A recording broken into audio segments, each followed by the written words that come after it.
Thomas, and welcome to the Progressive Soapbox. So, Theresa May. Told you to be careful, man. I told you, nobody listens. Nobody listens. I think it was the other day I said, you keep talking about the special relationship.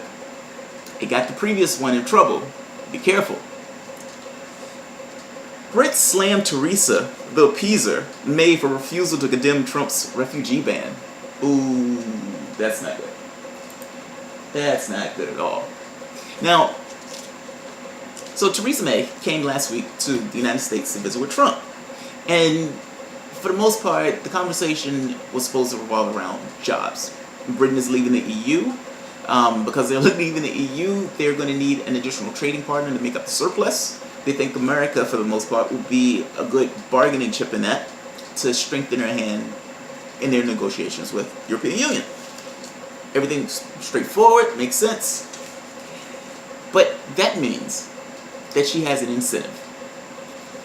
Which means that if you have an incentive, you are not untethered to a situation. So in every other situation that she would typically be in, I am pretty sure May would have said, I absolutely think that ban is a horrible idea and everything else. But when she was asked this time, and again, I'm making the contention that she doesn't want to get on Trump's bad side because she wants the opportunity for trade, just in case the Brexit thing goes bad.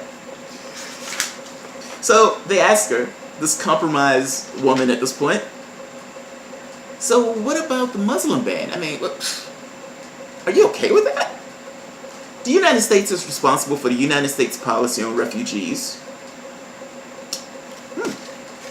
That's curt and to the point. I don't think it gave people what they wanted, and people were pissed. It's like saying, hey, the guy that you just had a conversation with decided to exclude like 1 billion people from their planet, from their country, based purely on their religion. I mean, you okay with that? Well, it's none of my business, really. I gotta believe that if it wasn't for her in this trade thing, that she would probably be a little bit stronger on it. But look, I don't know Theresa May. Maybe I'm just trying to give her the benefit of the doubt. And look, it looks bad because to say she was somewhat compromised because she needed the trade relationship. It's like here in the United States where we have pay-for-play politics in a way. So let's say you're a reporter and you might get some dirt on me or anything else, but I am a person who you need access to. Now, if you do a really crappy story on me, you're never going to get access to me. So what you need to do is kind of, puff pieces. If you may not criticize me too bad, whatever. But at the end of the day, you get your access. And for the most part, I get stories about me that are flattering.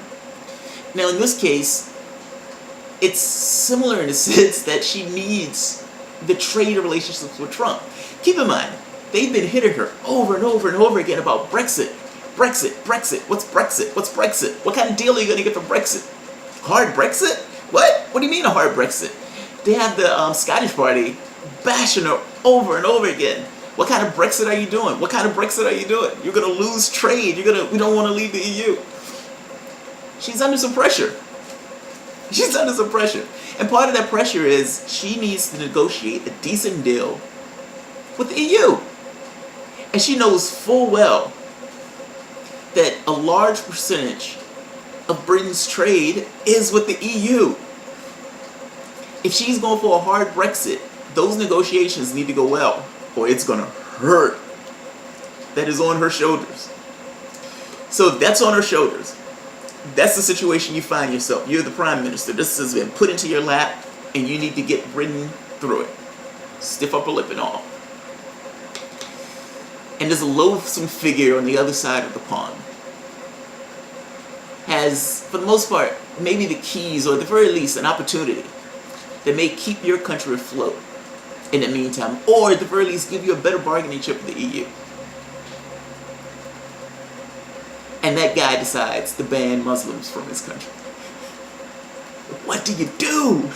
What do you do? Do you tell Britain to kiss off, we'll take our chances with the EU? and give up that bargaining chip? Do you have the stones to do that? Or do you have to just suck it up and take people calling you the Appeaser? Theresa the Appeaser May. Oh, that hurts. That hurts.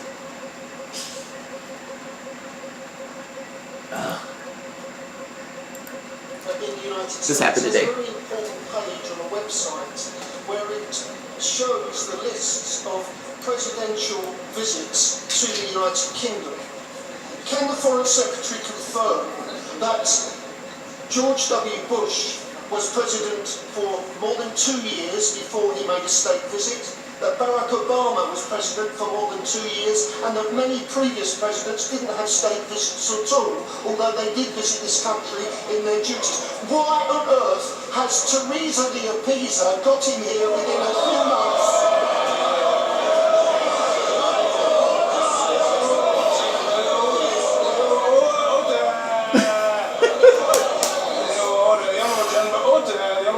The response to what he said, but my immediate reaction is that the matter, I didn't regard any assistance, the matter is one of taste rather than of order. I certainly don't need any help from the honourable gentleman who wouldn't have the foggiest idea where to start. The Foreign Secretary. Well, then, Mr. Speaker, may I say with your guidance, Yeah, I don't know much about Boris Johnson. Yeah, so you're the Prime Minister. This, you know what it feels like? And look, I don't particularly like or dislike Theresa May. I don't know much about her. I like Jeremy Corbyn. And Jeremy Corbyn responded on this. This is funny. He essentially came out and said her reluctance to denounce such xenophobia was a weak failure. Ouch. President Trump's executive order against refugees and Muslims should shock and appall us all. Theresa May should have stood up for Britain and our values by condemning his actions. It should sadden our country that she chose not to. You know the irony of it? It's possible that she wasn't saying anything because of the country. Like, it's... Oh man, I don't want to make this seem too epic. Because again, I don't particularly know her, and I kind of really do want her to lose to Corbyn in the next runoff. But maybe Theresa May is Batman. And do you remember in Batman, I think it was the second one, Dark Knight, Heath Ledger. And what's his name? I can't think of his name. It's the guy with Scarface. He essentially was a lawyer. He was this political star, and you know, the Joker essentially ruined him with one bad day. And the guy essentially lost his shit and tumbled into madness. Batman, even though Batman wanted him to be the light in that sense. Essentially, Batman took the blame for the things that the other guy did because he wanted the city to look at this guy as this icon. So he gave himself up in order for the city of Gotham to be a little bit brighter. Is it possible that Theresa May is taking this abuse purely because she's trying to save Britain from an economic disaster? Is Theresa May Batman? Oh, she's... Alright, so a few of the people were pissed, of course, on Twitter, because I guess they're not looking at it from the standpoint of, well, wait a minute, it is, like, what is her motivation in this? So they just start bashing her as Twitter. May unaware that British nationals will be affected? Ignorance is no defense. She hadn't bothered to ask either. Desperate.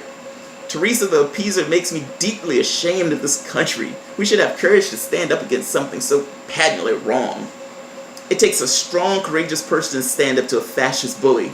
Theresa May is neither, and I'm ashamed she's our Prime Minister. Ouch, man. I am making the argument that Theresa May is Batman, and these people are... But look, I'm pretty sure they would have said the same thing about Batman in that film. They would have been on here bashing her. Look, she's in a tough spot. I'm not gonna take a shot at her. Yes, I mean, it would be nice. Personally, I think it would be awesome if the world stands in solidarity and said, if the United States is going to exclude people from coming into the country, then all of these countries is going to exclude everybody from the United States. Meaning, there's a world ban on the United States from traveling anywhere. That's what I would want to happen. And of course, that's probably not going to happen, but that's what I would want to happen in my wildest dreams. At the very least, I would like every nation denouncing them over, over, over again. Look, guys, we don't know what's going to take place within this country at this point. The judge have tried to strike this down. This guy is still blowing him off like, Judge, I'm the president. I'm like a king or something. Come on, you know Donald Trump hasn't read the Constitution. Can't spell Constitution. So, to some degree, yeah, we need the rest of the world on this also. I mean, yes, I seriously doubt protests are going to stop or anytime soon, but having the rest of the world to denounce and even to put pressure on would not be a bad thing. So, I don't know how I feel about it. Yes, I want her to stand up and say, yeah, this is horrible. He shouldn't do this. But at the same token, I know Theresa May knows that at the end of the day, if she does that, there is no trade deal. And I think she knows that if she's stuck with the EU, she has no bargaining chip other than to bring the bargain basement something. The German corp kept using that word over and over again. All right, guys. Thank you.